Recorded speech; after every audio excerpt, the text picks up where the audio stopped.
Oi, pessoal. Nesse vídeo eu vou falar sobre escoamento. A gente vai começar a discutir a dinâmica de fluidos. Em particular, nesse vídeo eu vou falar um pouquinho como a gente descreve um fluido em escoamento, fluido que não está em equilíbrio estático, e vou falar sobre vazão. Então, como a gente já discutiu no primeiro vídeo sobre fluidos, a própria definição de fluidos é a seguinte: se eu tenho uma força tangencial, por menor que ela seja, atuando nesse sistema, eu tenho escoamento. O sistema não consegue equilibrar essa força tangencial. Então, todo o sistema que faz isso a gente vai chamar de fluido. O objetivo aqui, nessa parte de dinâmica de fluidos, para a gente, apenas uma introdução, é descrever o caráter do escoamento, ou seja, descrever como é que ficam as velocidades associadas a esse fluido, e descrever o caráter do fluido em si, ou seja, descrever a pressão, como fica a pressão desse fluido. Basicamente, existem dois principais métodos de descrição que a gente pode usar. Então, o primeiro se deve a um cara chamado Lagrange, do século XVII, um matemático, e a descrição dele é bem elementar. Qual é a descrição dele? A gente olha para as partículas do fluido. Naquela época nem era completamente aceita a ideia da existência de átomos ou de moléculas. Mas algumas pessoas acreditavam nisso. Então, ou você está olhando para a molécula do fluido, ou então você discretiza esse fluido. Imagina ele como uma coleção de pequenos cubos. Cada pequeno cubo tem uma porção de fluido e cada pequeno cubo é uma partícula. E aí você dá nome para essas partículas, dá um raio vetor para cada uma dessas partículas, RI, e você pode descrever, por exemplo, o movimento, a dinâmica dessas partículas, através da segunda lei de Newton. Qual a complicação aqui? Qual a dificuldade? A dificuldade é que um fluido tem zilhões de partículas. Aí você vai ter zilhões de equações de Newton para resolver. E aqui nas forças vai ter zilhões de forças, todas acopladas. Para saber a força que está atuando numa partícula, eu preciso saber as posições de todas as demais partículas. Só que aquelas demais partículas estão se movendo. Então fica bastante complicado, fica inviável. Mesmo do ponto de vista computacional, mesmo com computadores, fica inviável resolver esse sistema de zilhões de equações diferenciais. Então isso aqui é uma possível descrição, mas é uma descrição inviável. Aí, no século seguinte, outro matemático, Euler, veio com uma descrição um pouco mais apropriada. Então, ao invés de a gente olhar para as partículas, para todas as partículas que formam o fluido, a gente vai descrever o campo de velocidades do fluido, ou seja, a gente não olha mais para as partículas, olha para uma posição do espaço. E aí vê como é a velocidade naquela posição fixa do espaço. Como que a gente pode fazer isso, por exemplo? Imagina que eu solte um grão de pólen no fluido que está escoando. E aí eu escolho uma posição do espaço em que aquele grão de pólen vai passar. Quando o grão de pólen passa naquela posição, eu marco a velocidade, a magnitude dela, e a direção. Então eu tenho a velocidade naquele ponto. Eu vou mostrar aqui uma animação, algumas animações, onde a gente pode perceber melhor essa ideia. Está aqui a animação, eu tenho um monte de partículas aqui, cada uma dessas bolinhas é uma partícula do fluido, e elas estão com um certo escoamento aqui, como a gente pode ver na figura. Na descrição do Lagrange, eu teria que olhar para cada uma dessas partículas, associar um vetor posição para cada uma delas, seguir o movimento dessa partícula, ou seja, obter o vetor posição em função do tempo. Para fazer isso, eu teria que resolver as equações da segunda lei de Newton. Fica inviável. Aqui eu vou olhar, ao invés de olhar para as partículas, eu vou olhar para um ponto do espaço. Por exemplo, eu olho para esse ponto aqui e vejo como as partículas estão passando nesse ponto. Aí eu posso desenhar um vetor velocidade. Então, se eu desenhar esses vetores velocidades para vários pontos, eu tenho uma figura tipo essa daqui. Observa, mais próximo da origem, a magnitude da velocidade é bem grande. E conforme eu vou me afastando da origem, a magnitude da velocidade vai ficando menor. Até aqui, ó, tem setinhas de velocidade aqui, mas elas estão bem pequenas. E a direção da setinha me dá a direção da velocidade. Então, o conjunto de todas essas setinhas para todos os pontos do espaço é o que a gente chama de campo de velocidades. Essa é a descrição do Euler. A gente vai descrever esse campo de velocidades. Bom, mas aí, como vocês viram na animação, eu tenho que associar uma setinha para cada ponto do espaço. Eu tenho infinitos pontos do espaço, eu vou ter muitas setinhas. Então, uma visualização melhor para esse escoamento, ela é dada através do que a gente chama de linhas de escoamento. A mesma ideia que provavelmente vocês viram lá no ensino médio, quando se falava de linhas de força, ou linhas de campo elétrico, ou linhas de campo magnético. Tanto o campo elétrico quanto o campo magnético é um campo vetorial. Para cada posição do espaço, ele associa um vetor. Matematicamente, é completamente análogo a esse campo de velocidades. Esse aqui também é um campo vetorial. Para cada posição do espaço, para cada instante t, eu associo um vetor v. As linhas de escoamento, a gente lê elas assim. A direção da velocidade em um dado ponto, a gente pega olhando para a tangente à linha de escoamento naquele ponto. E a magnitude da velocidade naquele ponto, a gente pega olhando a densidade de linhas. Então, se tem muitas linhas numa região, significa que tem uma velocidade alta naquela região. Se tem poucas linhas numa dada região, a velocidade é baixa naquela região. Aqui eu tenho outro escoamento, são 2 sorvedouros e o fluido está caindo por esses sorvedouros, 2 buracos aqui, né? Cada pontinho é uma partícula do fluido. Não fica tão fácil de visualizar esse fluido se eu olhar para os pontinhos, né? Então vamos olhar para as linhas de escoamento. Tenho algo mais ou menos assim.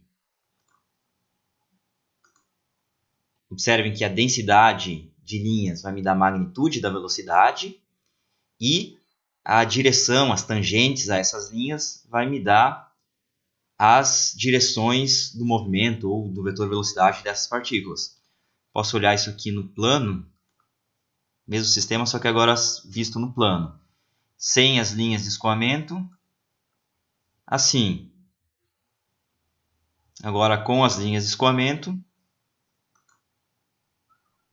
observem que aqui próximo aos buracos, a velocidade é bem alta, a densidade de linhas é grande. O número de linhas por unidade de área, aqui no caso, né, que estou no plano. Conforme eu vou me afastando, a densidade vai ficando mais baixa, a velocidade mais baixa. Aqui no meio, por exemplo, a densidade é bem baixa. Então aqui tem partículas que estão bem devagar. Já vou mencionar na sequência. Observem que essas linhas elas não estão se mexendo. Cada uma dessas linhas é fixa. Ou seja, o vetor velocidade em cada ponto em cima de cada uma dessas linhas não está variando com o passar do tempo. Então essas linhas são estáticas, paradas. Poderia ter uma situação que infelizmente esse aplicativo não faz, é que essas linhas fiquem se mexendo com o passar do tempo. Isso é outro tipo de escoamento que a gente vai discutir agora. Então os regimes de escoamento, tem 2 principais regimes que a gente vai classificar os escoamentos. Um deles é o chamado regime de escoamento estacionário, ou seja, o campo de velocidades não depende explicitamente do tempo. A derivada em função do tempo dá zero. O que isso quer dizer? Que o campo é estático.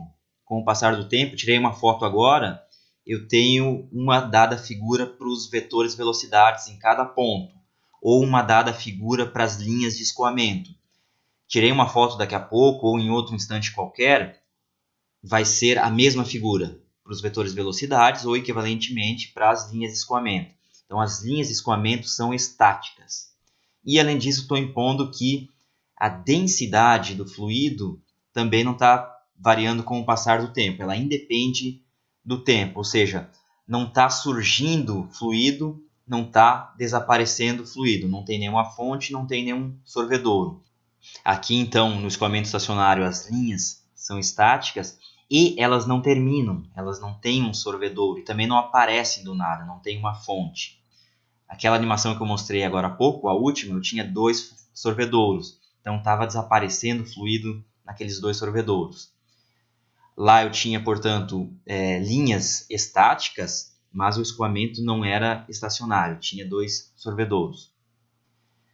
Se isso não for satisfeito, então o escoamento é dito não estacionário. Ou o vetor velocidade, o campo de velocidade está variando com o passar do tempo, ou a densidade está variando com o passar do tempo, tem fonte ou sorvedouro. Isso implica, por exemplo, se isso aqui for diferente de zero, a velocidade em um dado ponto depende do tempo, significa que num instante o grão de pólen está passando numa direção, com uma dada velocidade. Em outro instante ele pode estar em outra direção ou com outra magnitude de velocidade. Então as linhas de escoamento elas estão balançando, elas ficam móveis. Uma variável importante para descrever o escoamento vai ser a vazão. Essencialmente a gente define vazão por volume que cruza uma dada superfície por unidade de tempo. Então a dimensão de vazão vai ser volume, que é comprimento ao cubo, sobre tempo. Se eu tiver no sistema internacional, vai ser metro cúbico por segundo. Como eu posso calcular essa vazão? Então aqui eu tenho algumas linhas de escoamento, um escoamento bem estranho, arbitrário. Vamos supor que esteja escoando nesse sentido aqui.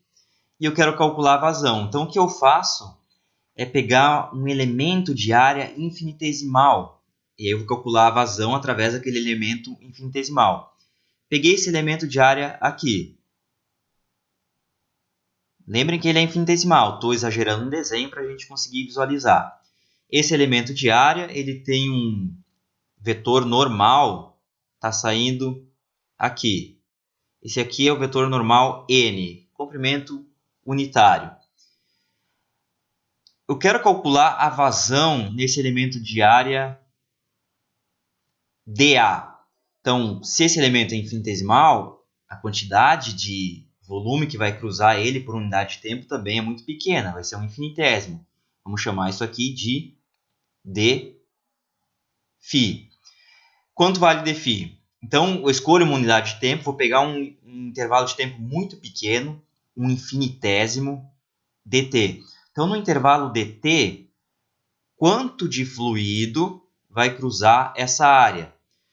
O fluido que vai cruzar essa área é o fluido que está dentro desse cilindro aqui. Está aqui a área da base desse cilindro e está aqui a altura dele. Todas as partículas que estão dentro desse cilindro vão conseguir cruzar essa área dA. Lembra que eu estou considerando um intervalo de tempo dt. Então, se nessa região aqui o fluido tem velocidade v, a magnitude, então esse comprimento aqui desse cilindro vai ser v dt. Vamos ver se isso faz sentido. A partícula que está aqui nessa pontinha, por exemplo, que no intervalo de tempo dt, ela vai conseguir chegar aqui na superfície em amarelo. Então ela vai cruzar a superfície. Lembra que ela tem velocidade v. A partícula que está aqui, por exemplo, ela vai chegar até aqui, no intervalo dt. Mas ainda tem partículas que estavam aqui, ó, que eu não estou considerando, que vão cruzar. Não estou considerando dentro do cilindro vermelho. Essa que está nessa pontinha e que não vai cruzar a área em amarelo, vai ser compensada por uma que está nessa região, fora do cilindro vermelho, mas que com certeza vai cruzar a superfície amarela. Então, essas que estão dentro do cilindro em vermelho, o número delas é exatamente o número que cruza essa superfície amarela. Então, qual é o volume em vermelho, que é o volume que vai cruzar essa superfície amarela? V dt vezes a área da base. Agora tem que ter um pouquinho de cuidado. A área dessa base não é dA. Essa área aqui é dA vezes cosseno do ângulo, vamos chamar esse ângulo de θ, o ângulo entre essa base vermelha e essa base amarela. Tem um ângulo aqui, θ. Então ficou V dt dA cosseno θ. Observe que quando θ for 0, a base em vermelho vai ser igual à base em amarelo. Vão ter a mesma área. Se o θ for π sobre 2, essa base em amarelo vai estar deitada aqui. E aí não vai ter nenhuma partícula cruzando ela. Exatamente isso aqui vai dar 0. Então, eu peguei isso aqui, divido por dt, o intervalo de tempo que eu considerei. Então, isso deu V dA cosseno θ. Agora, notem o seguinte. Eu posso escrever esse V dA cosseno θ assim. As partículas que estão passando, que estão nessa região aqui do cilindro vermelho, todas elas têm o mesmo vetor V. Lembra que isso aqui é infinitesimal, peguei uma região muito pequena. Então está aqui o vetor V, em vermelho. Ou posso desenhar aqui o mesmo vetor V. Todas elas têm o mesmo vetor V. O ângulo entre esse vetor V e esse vetor N é o mesmo ângulo entre essa base amarela e essa base vermelha. É o mesmo ângulo θ. Então, posso escrever isso aqui como vetor V vezes, ou produto escalar, N vezes dA.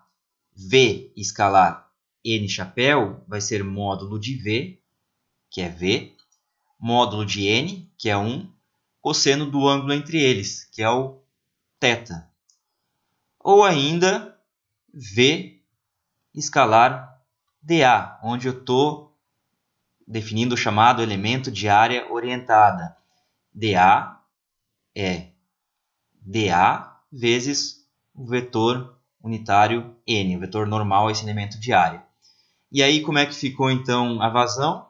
Só vamos reescrever aqui. Vazão infinitesimal nesse elemento em amarelo é o vetor velocidade do fluido cruzando a superfície em amarelo, produto escalar dA, o elemento de área orientado associado a essa superfície amarela. Se eu tiver uma superfície muito grande, que não é infinitesimal, eu integro isso aqui. Então, vazão é igual a integral de V escalar dA. Quem fizer Física 3 semestre que vem vai ver uma equação exatamente análoga aqui. Vocês vão calcular a vazão, entre aspas, de um campo elétrico. Vocês vão chamar de fluxo elétrico. Vai ser o campo elétrico aqui, fazendo o papel do V, escalar dA, e a integral. Bom, a gente não vai considerar casos tão complicados, em que esse campo aqui é variável, então a gente vai considerar casos simples. Vamos fazer um exemplo para a gente calcular essa integral de vazão explicitamente. Então, nesse exemplo, eu quero calcular a vazão de um escoamento estacionário uniforme através de uma superfície plana. Essa superfície aqui de área A. O campo de velocidades, ou escoamento, ele é estacionário, significa que o vetor velocidade não varia com o tempo para qualquer ponto dessa região aqui, ou equivalentemente as linhas de escoamento não estão se mexendo, não estão variando com o tempo, e ele é uniforme, ou seja, o vetor velocidade não varia de ponto para ponto. A gente também pode ver isso através das linhas de escoamento. Então, um campo uniforme, um escoamento uniforme, sempre vai ter a densidade de linhas constante, uniforme, ou seja, a magnitude da velocidade não está variando de ponto para ponto, e todas as linhas vão ser linhas retas, todas as linhas de escoamento. Se eu tiver uma linha de escoamento curvilínea, isso implica que o vetor velocidade está variando de ponto para ponto. Lembra que o vetor velocidade é sempre tangente à linha de escoamento. Então, o escoamento uniforme sempre vai ter linhas de escoamento retas. Bom, quero calcular essa vazão. Essa superfície A ela tem uma certa inclinação em relação à velocidade do fluido. A inclinação é dada por esse ângulo θ. O que eu vou fazer? Eu vou olhar para esse integrando aqui. V escalar dA. Quem é dA? É um pedacinho infinitesimal dessa superfície. Aqui eu desenhei um em particular. Está aqui. O dA vetor é igual a essa área dA vezes esse versor, o vetor perpendicular ou normal a essa superfície A, de comprimento 1. N chapéu. E aí eu vou calcular V escalar dA. E depois jogo isso na integral. V escalar dA é igual. Notem o seguinte, pessoal.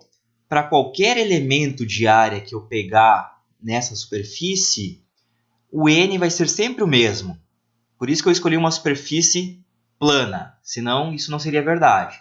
Então, qualquer elemento de área que eu pegar aqui, o dA vai ter essa cara. dA vezes N chapéu. E, ao longo de toda essa superfície aqui, o vetor V também é o mesmo, porque o escoamento é uniforme ao longo dessa superfície. Então, para qualquer pedacinho que eu escolher aqui, V escalar dA é módulo do primeiro, módulo do segundo, cosseno θ, onde θ é o ângulo entre V e N chapéu. Aí eu vou pegar isso aqui e jogar nessa integral de vazão. Então, vazão é igual a integral V cosseno θ dA, e essa integral é feita na superfície. O V é uniforme, então essa magnitude aqui também vai ser constante ao longo de toda a superfície. Portanto, ela pode sair para fora dessa integral. Então, φ é igual a V. O ângulo θ também é constante. Outra propriedade do V uniforme. E também da superfície plana. Então, tirei o cosseno θ para fora. Sobrou só integral de dA. Integral de dA na superfície é a própria área A. Então, a gente encontrou que nessa situação, a vazão vale VA cosseno θ. Aqui eu fiz isso como um exemplo, mas em muitos casos práticos a gente vai ter situações parecidas com essa. A gente vai considerar situações como essa. Então, entendam bem esse exemplo, entendam bem esse resultado aqui. Posso fazer mais uma particularidade ainda? Se V for normal a N, ou equivalentemente a velocidade V, ela entra perpendicularmente à superfície de área A, sempre nessa situação aqui, escoamento estacionário uniforme, superfície plana, aí esse ângulo θ vale 0. Aí eu tenho φ igual a VA. Vazão igual a velocidade de escoamento vezes área. Cuidado, não vale sempre, vale nessa situação aqui. Uma situação que a gente pode usar essa expressão, pelo menos de maneira aproximada, seria essa daqui, então. Tem uma tubulação aqui. Essa tubulação tem uma área de seção reta A. E aí eu tenho um fluido escoando através dessa tubulação. Aqui as linhas de escoamento. E a gente vai assumir que esse escoamento é aproximadamente estacionário, aproximadamente uniforme, com velocidade V. Nesse caso aqui, portanto, vale essa expressão. φ igual a V vezes A. Na prática, se a gente fosse mais rigoroso, o campo de velocidades ele não é uniforme no escoamento de um líquido dentro de um tubo, de uma tubulação. Na prática, ele tem a maior velocidade aqui no centro e essa velocidade vai caindo até chegar na borda, no contato com o tubo. No contato com o tubo, a velocidade é nula. No nosso caso, a gente vai assumir que esse fluido, esse líquido é ideal, ele não tem viscosidade, e aí a gente pode assumir então que esse líquido tem um escoamento uniforme. Um outro resultado que vai decorrer desse exemplo é esse aqui. Suponha que a gente tenha um escoamento assim agora. Começo com uma tubulação larga, com uma bitola grande, e essa tubulação é reduzida para uma bitola menor. Aqui eu estou desenhando algumas linhas de escoamento. Algo mais ou menos assim.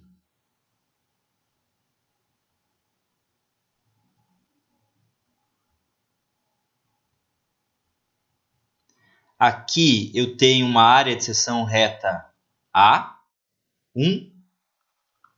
E aqui eu tenho uma área de seção reta A2. Estou assumindo escoamento estacionário.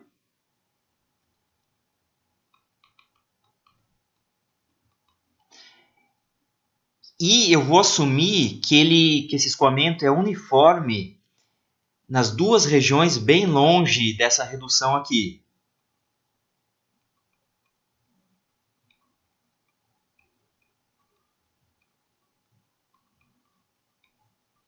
Notem que aqui na redução o escoamento não é uniforme. As linhas não são retas, as linhas de escoamento. Elas estão mudando de direção, né? A velocidade está mudando de direção. Mas nessa região longe dessa redução, o escoamento é aproximadamente uniforme. Nessa região aqui, longe da redução, também é aproximadamente uniforme. Isso que eu estou assumindo. E a gente pode ver já onde que o líquido vai escoar mais rápido. Ele vai estar bem mais rápido aqui, a densidade de linhas é maior do que aqui. Então aqui ele está rápido, vamos assumir que essa velocidade é V2. E aqui ele está devagar, vamos assumir que a velocidade V1. Faz sentido isso, né, pessoal? Todo o líquido que está entrando aqui, está saindo aqui. Aqui eu tenho uma área de seção reta grande. Aqui eu tenho uma área de seção reta menor, o gargalo está menor. Então ele vai ter que passar mais rápido por aqui para conseguir ter a mesma vazão. Então a vazão que está passando aqui é a mesma vazão que está passando aqui. Eu igualo as duas vazões. Φ1 igual a Φ2. E daqui eu tiro a vazão nessa região V1 A1 e nessa região V2 A2. Tirei uma relação entre as velocidades e essa relação depende da razão entre as áreas. Ou seja, V1 sobre V2 é igual a A2 sobre A1. Isso aqui é chamado de equação de Leonardo. Quem verificou isso aqui inicialmente foi o Leonardo da Vinci.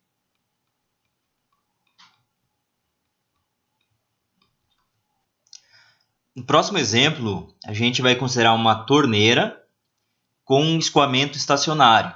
Então a gente abre a torneira e começa a ter um escoamento estacionário aqui. A gente sabe a vazão através da torneira, a vazão é Q. A gente sabe o raio aqui da abertura da torneira, raio A. E a gente quer o R de Z. Então eu vou usar esse sistema de coordenadas aqui, eixo Z. Aqui está a origem, orientado para baixo. Esse eixo está passando bem no centro daquele filete de água. E a distância desse eixo até a superfície do filete de água é o raio ou o R naquela altura Z. Então, se eu descobrir quem é o R em função de Z, eu descubro o formato desse filete de água. É isso que eu quero fazer nesse problema, descobrir o formato do filete da água que desce em escoamento estacionário da torneira. Vocês podem fazer em casa, pegue a torneira e abre ela e vai fechando bem devagarinho, até ficar um filete. Você olha para aquele filete, você não vê nada se mexendo, você não consegue ver o fluido se mexendo. É como se fosse um filete de gelo ou um filete de vidro. Ele não aparenta ter movimento, porque as linhas de escoamento não estão se mexendo. Aqui no escoamento estacionário. Se você fechar um pouquinho mais, vai chegar uma hora que começa a aparecer gotinhas, já não é mais escoamento estacionário. Ou se você abrir um pouco, você começa a notar movimento naquele filete. Aquilo também não é escoamento estacionário. Então vamos descobrir o formato desse filete. Primeira coisa que a gente pode notar é que esse filete não deve ser um cilindro. Se você for lá no banheiro fazer isso agora, ou em qualquer torneira, você já vai ver que não é um cilindro. Por quê?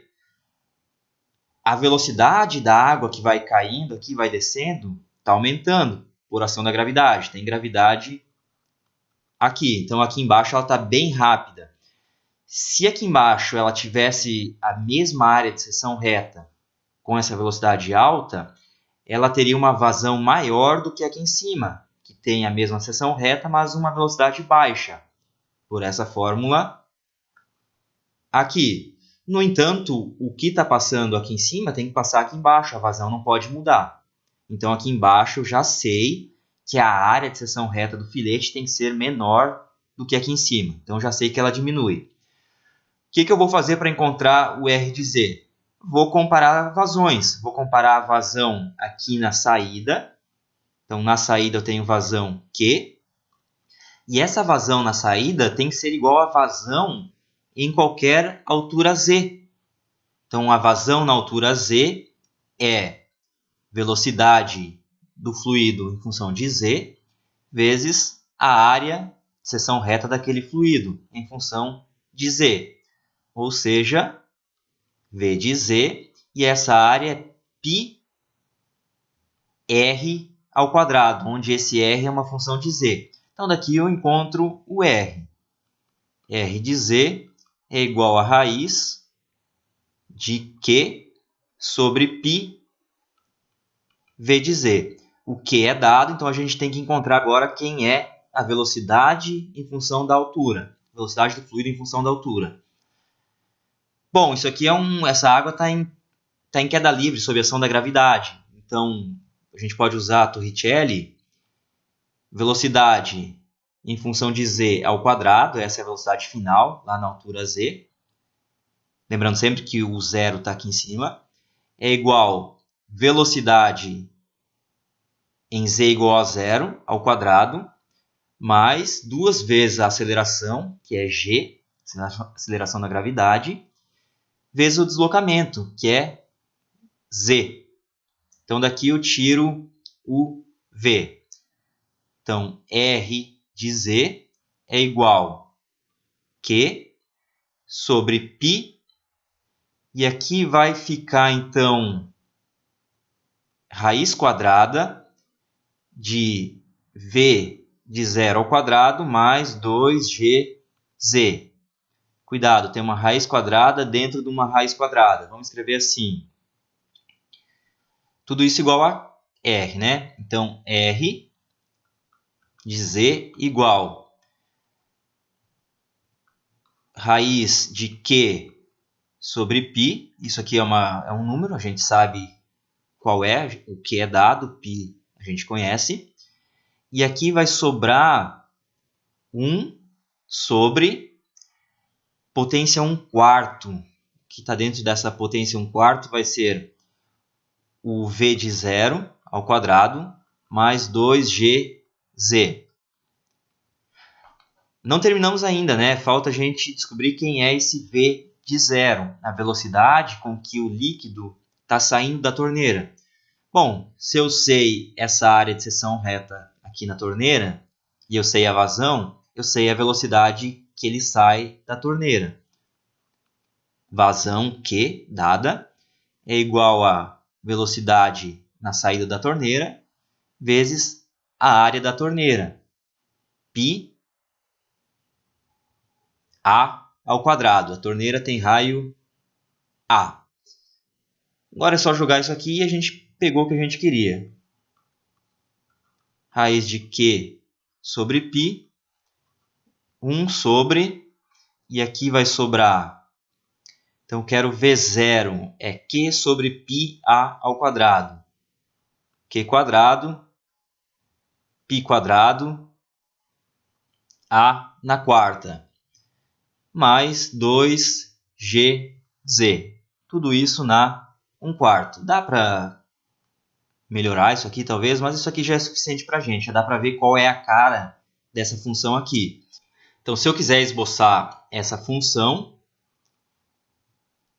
está aqui o R em função de Z, aqui é a origem. Quando o Z vale 0, o R vale necessariamente o raio da torneira, vale A. E aí depois eu tenho essa função aqui para o R. Aqui eu tenho uma constante, aqui eu tenho algumas constantes. O que importa, que vai me dar o comportamento, o esboço dessa curva, é esse z. É 1 sobre z na 1/4. A função 1 sobre z na 1/4 é isso aqui. Tem essa cara aqui. Então, esse aqui é o perfil ou a cara desse filete que está descendo da torneira em escoamento estacionário. Então, vamos encerrar aqui esse vídeo, pessoal. No próximo vídeo, a gente continua falando de dinâmica de fluidos. E aí eu vou encontrar uma equação que me dá a relação entre velocidade e a pressão do fluido. É a chamada equação ou teorema de Bernoulli. Então, até lá!